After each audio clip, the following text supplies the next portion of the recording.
دلوں کے بھیدوں سے پوری طرح سے باخبر ہے۔ تو جس ذات کے اوپر ظاہر و باطن ہر چیز کھلی ہوئی ہے، اس پر کسی کا کیا فریب چلے گا، اس کو کون دھوکہ دے سکتا ہے؟ لہٰذا وَلَيَعْلَمَنَّ اللَّهُ الَّذِينَ آمَنُوا وَلَيَعْلَمَنَّ الْمُنَافِقِينَ۔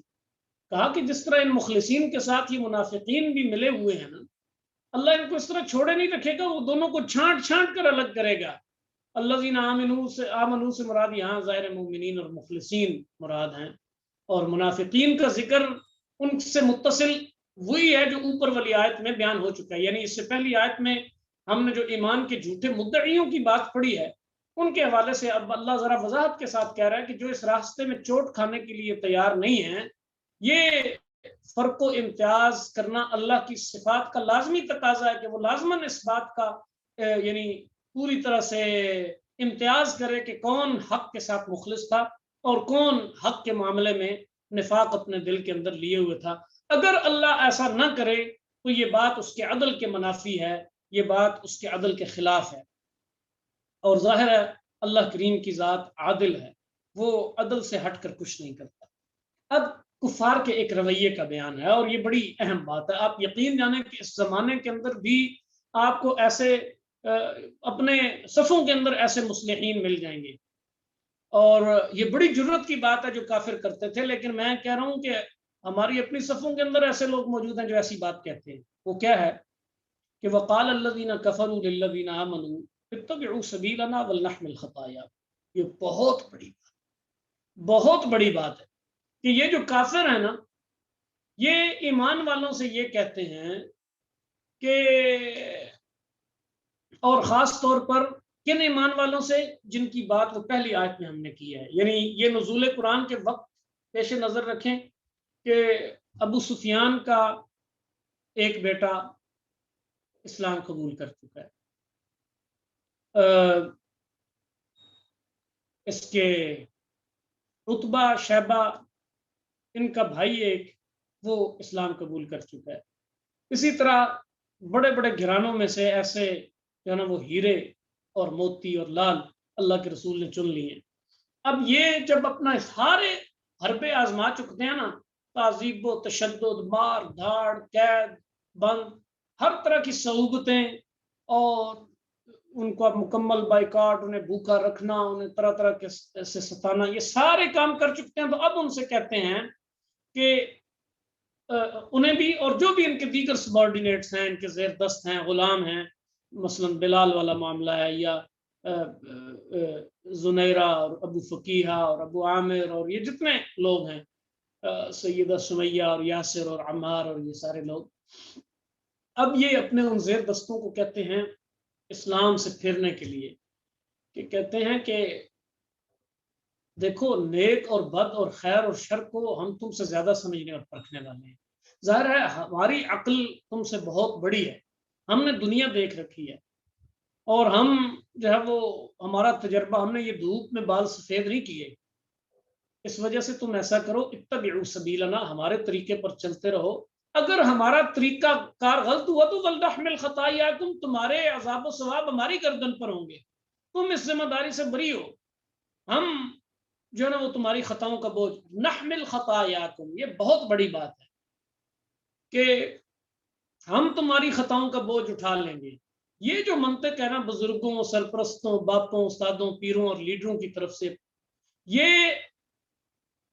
یعنی ہمیشہ سے ایک وتیرہ رہا ہے اس طرح حق سے روکنے والے جو لوگ ہوتے ہیں نا، یعنی ہر زمانے میں وہ اس طرح کا جھوٹ اپنے حق میں استعمال کرتے رہے ہیں، یہ اب بھی استعمال کی جاتی ہے۔ میں آپ کو اس کی مثال فی زمانہ دیتا ہوں۔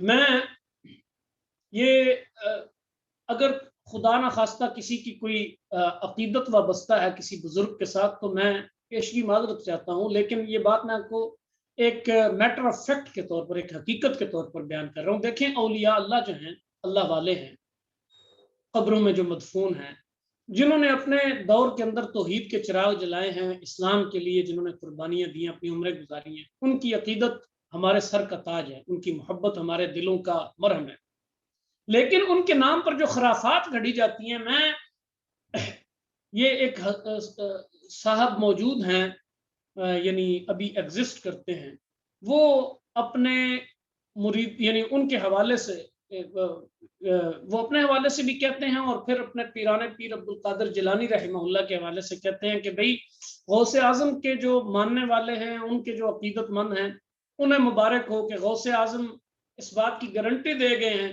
کہ میرے مریدوں کو، میرے ماننے والوں کو قبر کا کوئی عذاب نہیں ہے، میں قبر میں ان کے پاس موجود ہوتا ہوں۔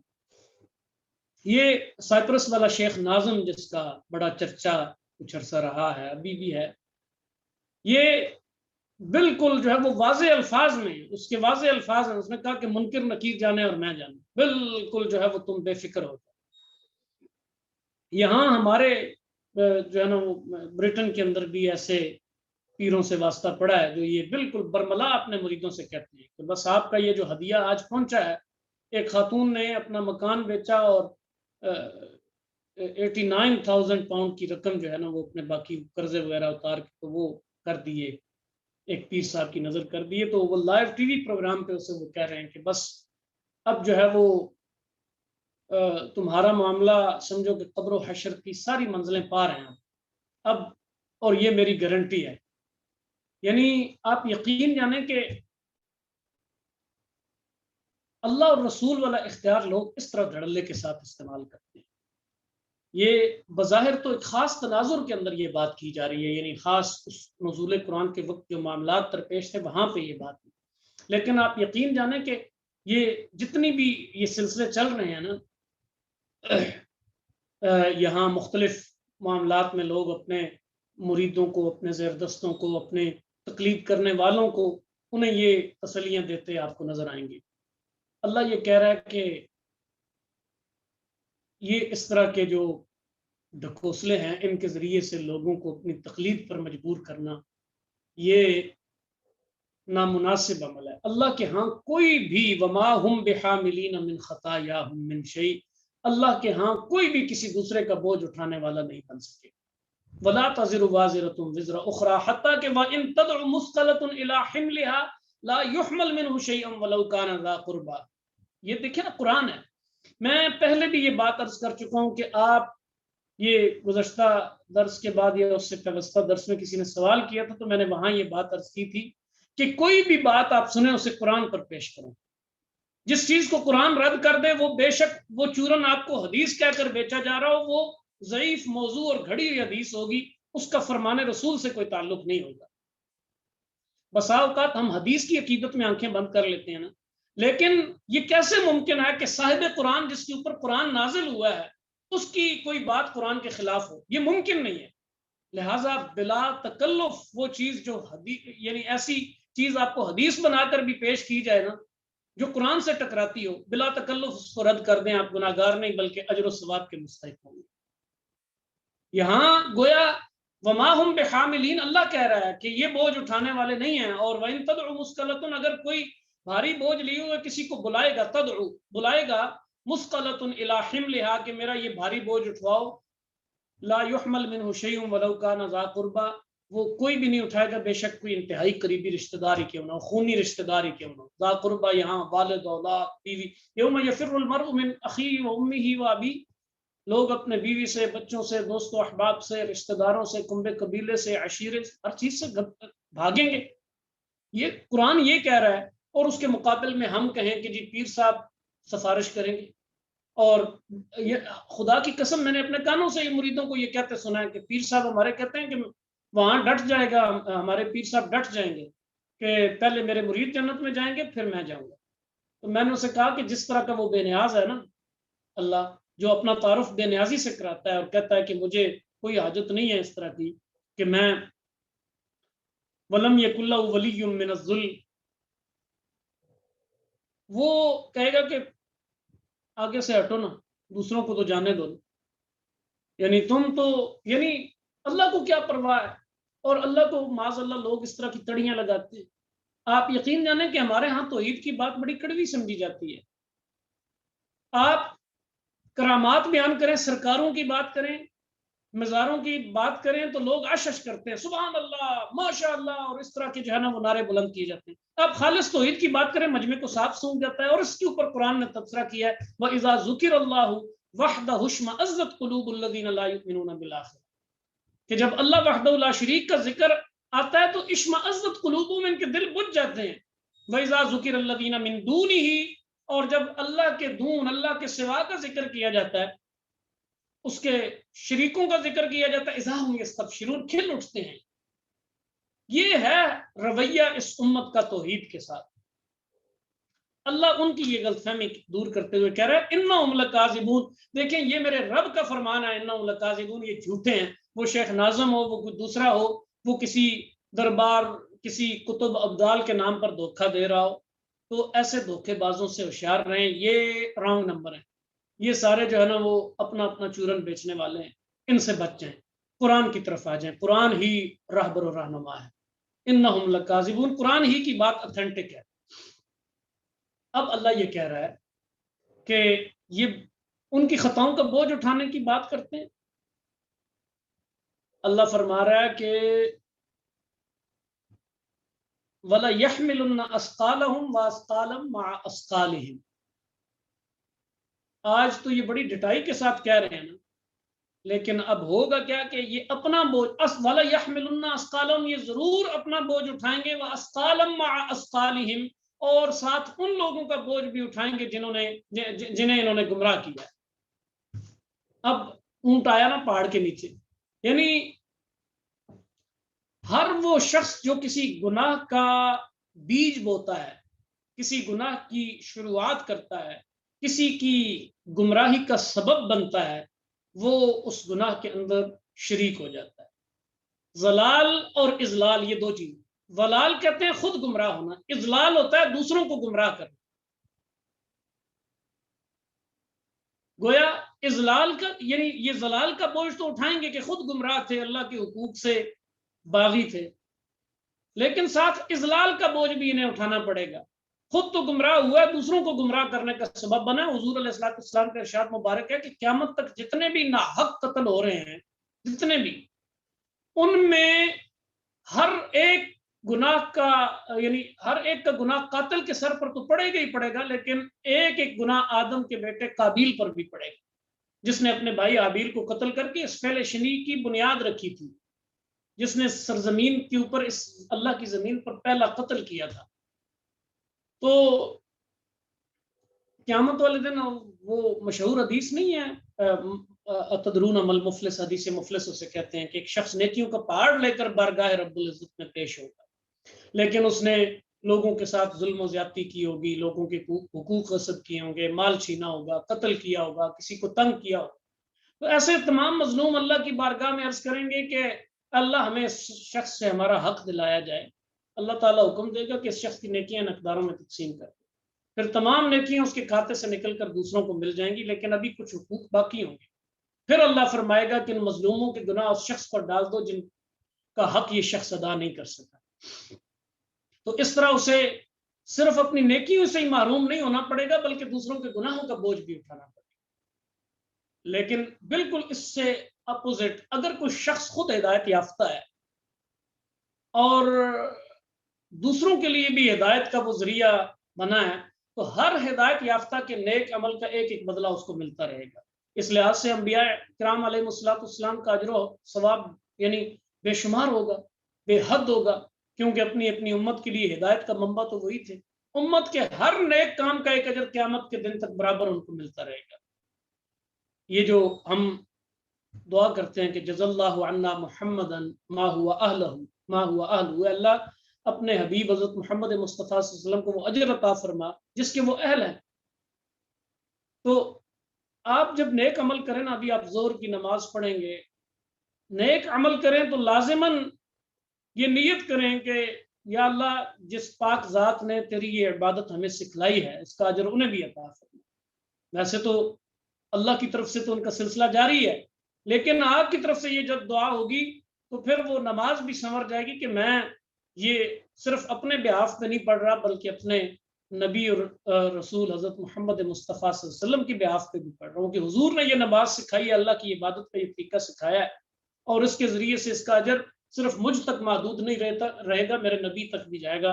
تو میں نماز کو سنوار کے پڑھوں، ایسی پڑھوں جیسے صلو کما رأیتمونی اصلی، نماز ایسی پڑھو جیسے مجھے پڑھتا ہوا دیکھو.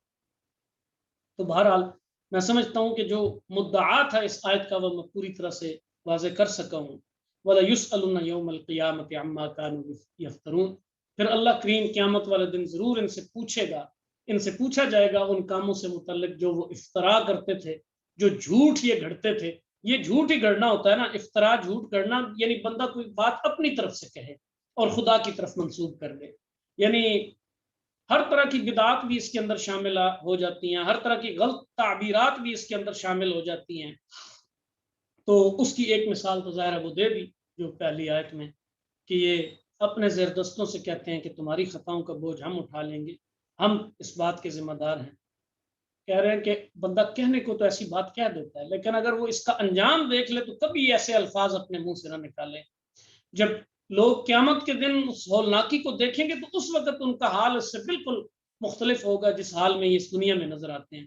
یہاں تو انہیں اپنی گدی اور اپنا وہ پیروں کا جھک مریدوں کا جھک جھک کر ملنا اور ہاتھوں کے بوسے دینا اور نذرانے پیش کرنا اور کھنکتی ہوئی کھڑکتی ہوئی دیگیں اور ذبح ہوتے ہوئے بیل اور درباروں پر چڑھتے ہوئے چڑھاوے اور روپے اور زیوروں سے بھرے ہوئے غلے اور بڑے بڑے باکس. یہاں انہیں کیا کچھ، یعنی وہ عرس کے اوپر اور میلادوں کے اوپر وہ طرح طرح کے نذرانے اور ہدیے، وہ روز بروز بڑھتی ہوئی دولت اور اس کی چکا چوند اور اثر و رسوخ اور گاڑیاں اور حدم و حشم اور ہٹو بچو اور نہ جانے کیا کیا، یہ سارا آپ پروٹوکول دیکھتے ہیں ان کا. یہاں یہ انہیں بڑا وہ نظر آتا ہے. لیکن اگر ایسی بات کوئی منہ سے نکال رکھی ہے اور نکالتے ہیں، بڑے غیر محتاط ہیں معاذ اللہ، تو اس کا انجام پھر وہاں وہ خود اپنے دیکھیں گے. اللہ کریم ہمیں ایسی گمراہیوں سے، ایسی ضلالتوں سے، ایسے اضلال سے، ضلال اور اضلال دونوں سے اللہ کریم ہمیں محفوظ فرمائے. اور ان آیات سے جو کچھ ہم نے سیکھا سمجھا اس پر اللہ عمل کی توفیق عطا فرمائے. وما علینا الا البلاغ. جزاک اللہ خیر، بہت بہت شکریہ حافظ سعید صاحب. آج کے درس کے حوالے سے اگر اراکین کے جو سوالات ہیں وہ زوم میں ہاتھ کھڑا کرنے کا آپشن استعمال کرتے ہوئے ہاتھ کھڑا کر کے اور اپنا مائک آن کر کے سوالات پوچھ سکتے ہیں.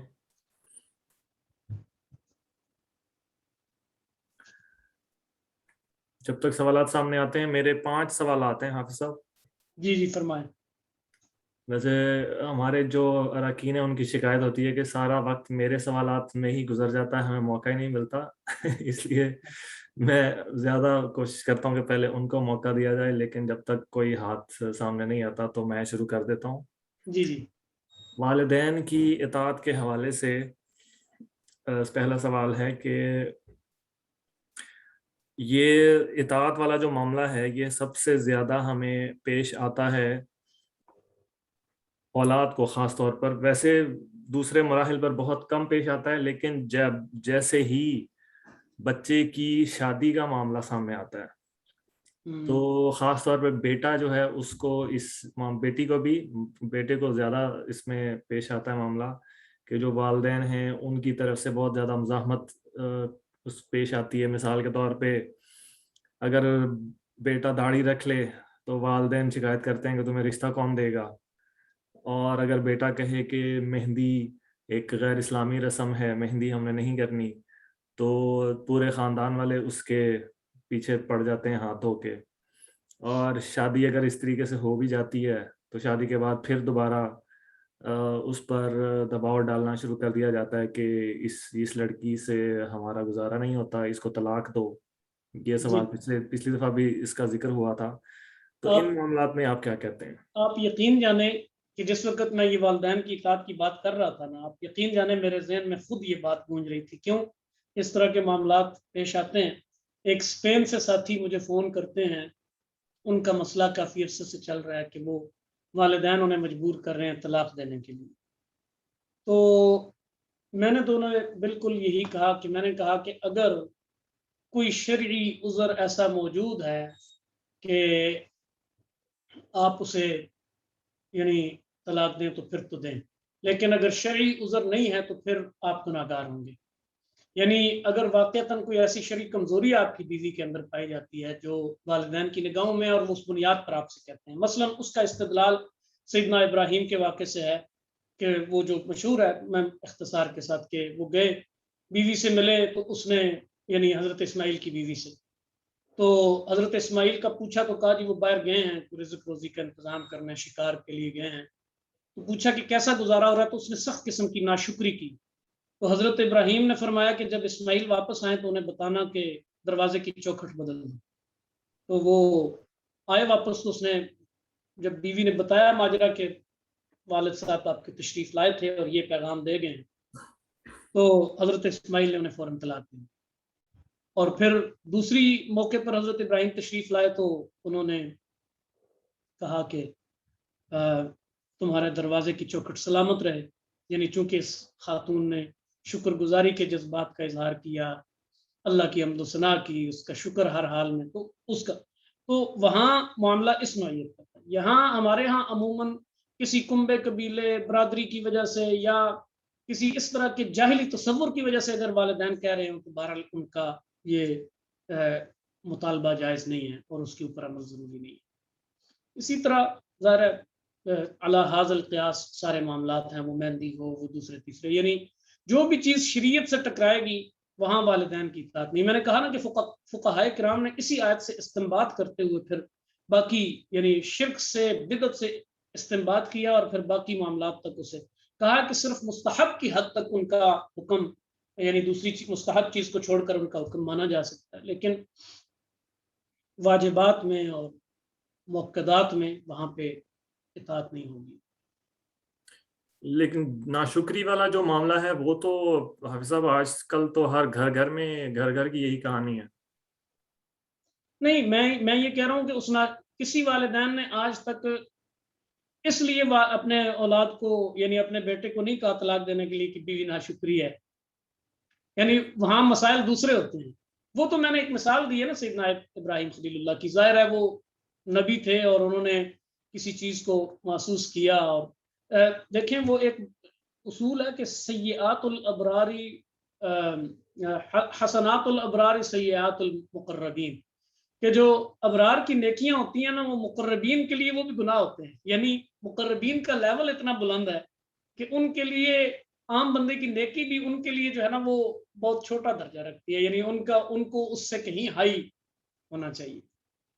تو بالکل اسی طرح میں نے کہا کہ ظاہر ہے وہ وہاں پہ بھی پیغمبر ہیں، کہنے والے پہ بھی، اور جس کو کہا جا رہا ہے وہ بھی پیغمبر ہیں. ان کا گرانا دوسروں کے لیے مثال ہے. وہاں وہ چھوٹی سی چیز بھی بڑی تھی، لیکن یہاں والدین ظاہر ہے اس وجہ سے تو نہیں کہتے.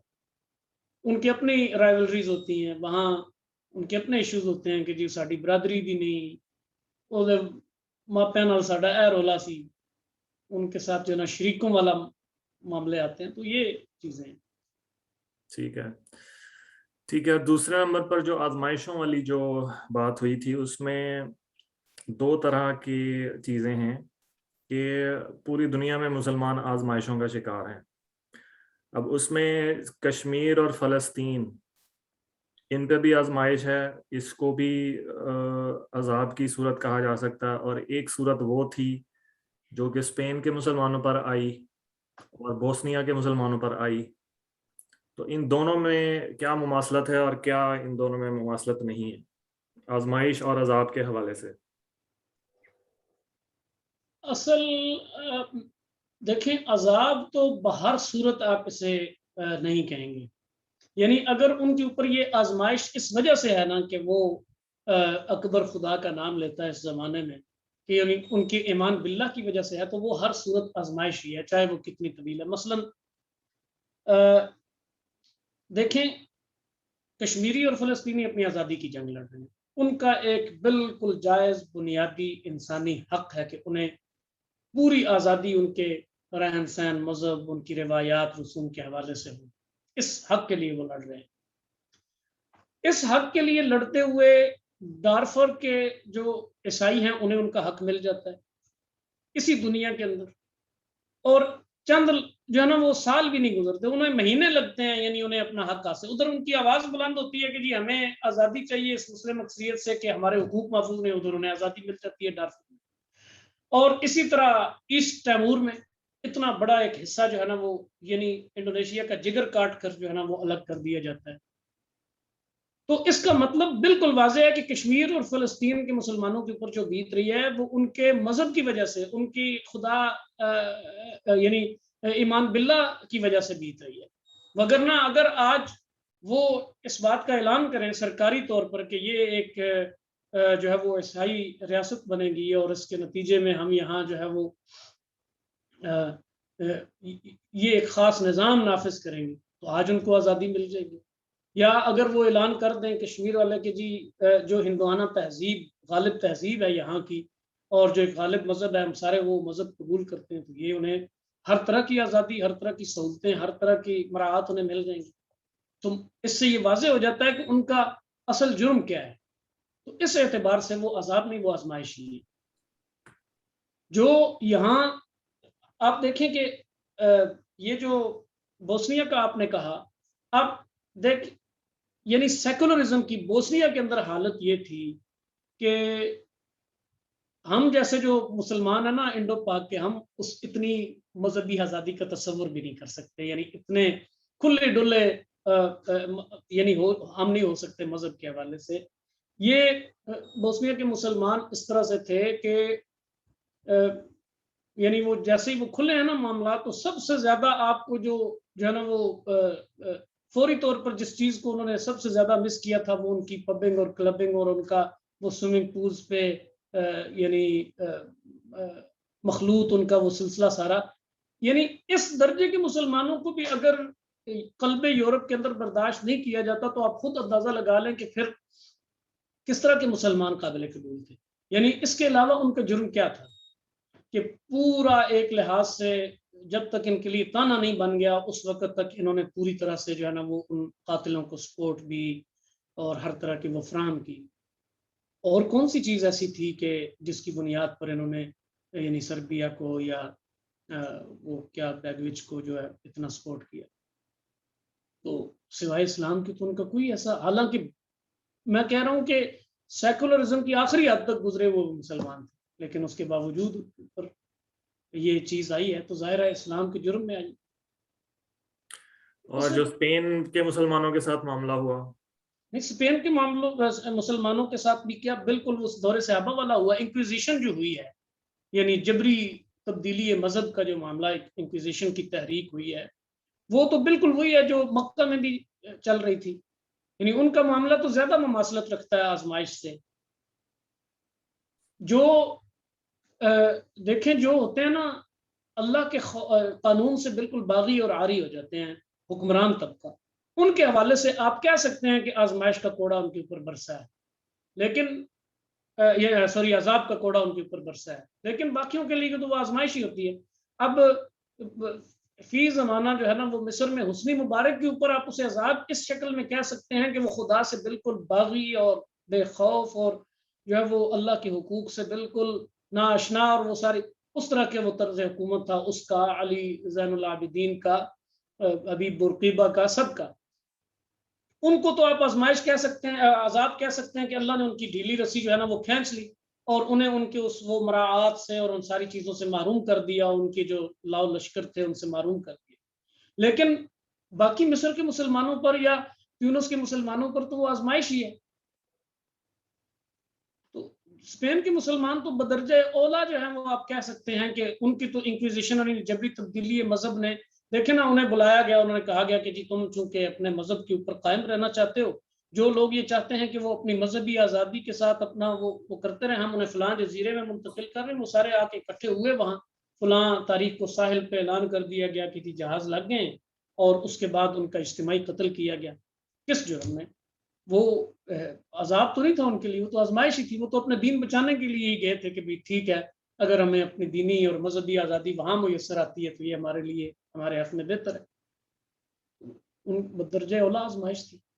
اور یہ جو سقوط بغداد ہوا تاتاریوں کی وجہ سے تو تاتاری بھی عذاب تھے؟ نہیں پھر وہی بات آتی ہے کہ طبقے جو ہوتے ہیں نا مختلف ایک واقعہ مختلف لوگوں پر مختلف طرح سے منطبق ہوتا ہے. ایک ہی واقعہ ہے لیکن جو قیادت اور سیادت کے منصب پر فائز تھے چاہے وہ یعنی مذہبی قیادت ہو یا سیاسی قیادت ان کے حوالے سے وہ صوت عذاب تھا اور جو عوام الناس تھے ان کے لیے وہ ایک لحاظ سے بہت بڑی آزمائش تھی.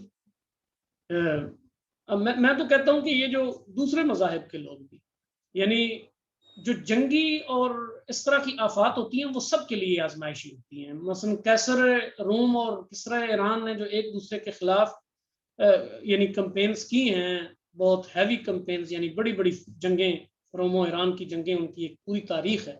اس میں آپ دیکھیں تو ایک اپنے گاؤں کے دیہات کے ایک کھیت کے اندر ہل چلاتے ہوئے کسان کا کیا لینا دینا ہے حکومتوں کی تبدیلی سے، کسرا ایران سے اور کیسر روم سے؟ اس کے لیے تو وہ آزمائش ہی ہے کہ وہ اپنے بچوں میں ہنستا کھیلتا اٹھتا بیٹھتا اپنے کاموں میں مگن وہ موت کی بھیٹ چڑھ گئے. اس کے لیے تو وہ آزمائش ہی ہے. بالکل ایسا ہی یعنی بغداد کے عوام کے ساتھ بھی. ٹھیک ہے جی، بہت شکریہ. اور تیسرا سوال ہے کہ آپ نے فرمایا کہ پیر صاحب اور جو دوسرے کابرین ہیں، نیک لوگ ہیں، وہ کسی کا بوجھ نہیں اٹھائیں گے. لیکن ایک چیز ہمیں اکثر ہمیشہ بلکہ یہی کہی جاتی ہے، اور اکثر لوگ اسی پر عمل کر کے اپنے بچوں کو اس رستے پر ڈالتے ہیں، وہ یہ ہے کہ جو حافظ ہے وہ قیامت والے دن اپنے والدین اور 70 کے قریب لوگوں کو اپنے ساتھ جنت میں لے کے جائے گا. ٹھیک ہے. تو اور لوگوں کی اکثریت ہمارے ہاں والدین کی خصوصی طور پر اسی وجہ سے بچوں کو حافظ بناتے ہیں کہ چلو ہم تو سیدھے راستے پر نہیں آنے والے، تو چلو اس کے بدلے ہم جو ہے جنت میں یہ ہمیں لے جائے گا ساتھ. نہیں، اصل بات جو ہے نا وہ یہ دو مختلف باتیں ہیں. کسی کا بوجھ اٹھانا، اس کا دعویٰ کرنا، وہ ایک بالکل الگ چیز ہے، اور کسی نیکی کے اوپر اللہ کی طرف سے کسی انعام کا اعلان کرنا وہ الگ چیز ہے. آپ دیکھیں کہ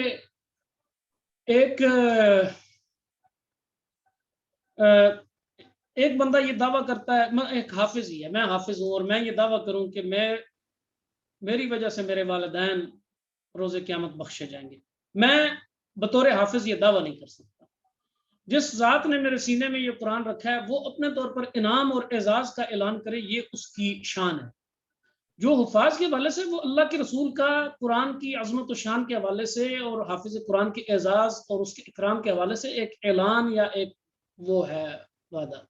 لیکن کسی کا یہ دعویٰ کرنا کہ تمہاری خطا، حافظ ہی اگر یہ کرے اس حدیث کی بنیاد پر بھی کرے تو وہ دعویٰ غلط ہے. اعزاز و اکرام ہونا اور چیز ہے، کسی چیز کا دعویٰ کرنا اور چیز ہے. اگر دیکھیں نا شفاعت کے حوالے سے اصل ہمارے عقیدے کے اندر ویسے بڑے باطل تصور بھی موجود ہیں، لیکن جو صحیح احادیث کی روشنی میں جو صحیح شفاعت بھی ہے، اس میں بھی اذن شفاعت تو اللہ نے اپنے ہاتھ میں رکھا ہے. تو وہاں پھر یہ بوجھ اٹھانے والی بات تو نہ ہوئی. اگر اللہ نے اذن شفاعت نہ دیا جو اللہ کا ڈومین ہے تو بس بات ختم. یعنی رسول کے حوالے سے بھی کہا جا رہا ہے کہ وہ بھی اذن شفاعت ہونے تک ہی شفاعت کریں گے، جس کے حق میں اذن شفاعت ہوگا. تو حفاظ تو کسی کیٹیگری میں نہیں آتا. وہاں دعویٰ ہے، وہ دعویٰ غلط ہے. یہاں دعویٰ نہیں ہے، یہاں اعزاز و اکرام کا انعام اس کی طرف سے ہوا ہے جو اس کلام کا یعنی خالق ہے، جس نے اس کلام کو خود، جس کا وہ کلام ہے، اسی نے اعزاز و اکرام کا دعویٰ کیا، وعدہ کیا ہے. وعدے اور دعوے میں فرق ہے، وہ وعدہ ہے، یہ دعویٰ. ٹھیک ہے، ٹھیک ہے، بہت شکریہ. ابھی 2 سوال ہیں میرے، لیکن وہ میں بعد میں کروں گا. پہلے مشتاق بھائی کا ایک سوال ہے، وہ پہلے کر سکتے ہیں. اب ہماری اذان ہو گئی ہے، اب بس اچھا، یہ مشتاق بھائی ذرا ٹھیک ہے، کر لیں. جی جی. السلام علیکم. یہ اگلے پروگرام میں کر لیں گے انشاءاللہ، اتنا نہیں، امپورٹنٹ نہیں، اگلے پروگرام میں انشاءاللہ. ٹھیک ہے. اگر آپ کرنا چاہتے ہیں تو سوال یہ والا کر لیں، وہ ان کے پاس اتنا وقت ہے. اصل میں میرا پچھلے 2 ہفتے پہلے کہ یہاں پہ ایک عجیب اتفاق ہوا تھا. ایک درس میں بلایا گیا تھا یہ ربیع الاول کے حوالے سے نا، تو وہاں پہ مولانا نے ایک بات کی تھی جی کہ آپ بس استغفار کریں اور کثرت سے درود پڑھتے رہیں، بے شک نماز پڑھیں یا نہ پڑھیں کوئی مسئلہ نہیں، آپ کی معافی ہو جائے گی. تو یہ ایک نیا عقیدہ مجھے لگا ہے کہ لوگوں کو باقی چیزوں سے صرف یہ 2 وہ کیا 6 منٹ آپ کے لگیں گے جی آپ 100 دفعہ درود پڑھ لیں، 100 دفعہ استغفار پڑھ لیں، تو باقی نماز بے شک نہ پڑھیں. تو ان لوگوں کو کیسے ہینڈل کیا جائے؟ کیونکہ یہ مجھے تو ایسا لگتا ہے یہ قرآن کے خلاف، یہ نئے لوگوں کو، اور اچھے خاصے 15-20 لوگ ہیں اور سب لوگ اس کو سبحان اللہ کہہ رہے ہیں، اس کو ہم کیسے ہینڈل کریں؟ کیونکہ مجھے تو یہ نہیں لگتا کہ اس طرح اتنا آسان دین ہے نماز چھوڑ دیں اور یہ صرف استغفار کر کے اور درود پڑھتے رہیں. تو اس کے حوالے سے میں نے ابھی گفتگو میں بھی عرض کیا ہے، کوئی بھی چیز جب کوئی بندہ کہتا ہے نا، اسے آپ قرآن پہ پیش کریں. اسے